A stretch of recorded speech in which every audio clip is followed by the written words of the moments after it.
ফিলিস্তিনের আকাশ থেকে কান্নার আওয়াজ শুনতে পাই, হায়নাদের ওই তীরগুলিতে একটু মনের স্বস্তি নাই। ফিলিস্তিনের আকাশ থেকে কান্নার আওয়াজ শুনতে পাই, হায়নাদের ওই তীরগুলিতে একটু মনের স্বস্তি নাই। হারানো সেই ইমানি শক্তি জাগাও আরেকবার, হারানো সেই ইমানি শক্তি জাগাও আরেকবার। উচ্চ স্বরে তাকবীর বলো আল্লাহু আকবার, আল্লাহু আকবার, আল্লাহু আকবার, আল্লাহু আকবার, আল্লাহু আকবার। ইসলামের জন্য সৈনিক চায়, সৈনিক। ইসলাম সৈনিক চায়।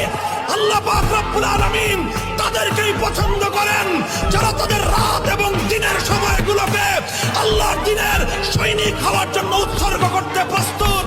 আল্লাহ তাদেরকেই চান যখন ইসলামের জন্য ঘাম ঝরাতে হবে তারা ঘাম ঝরাতে প্রস্তুত। আল্লাহ তাদেরকেই চান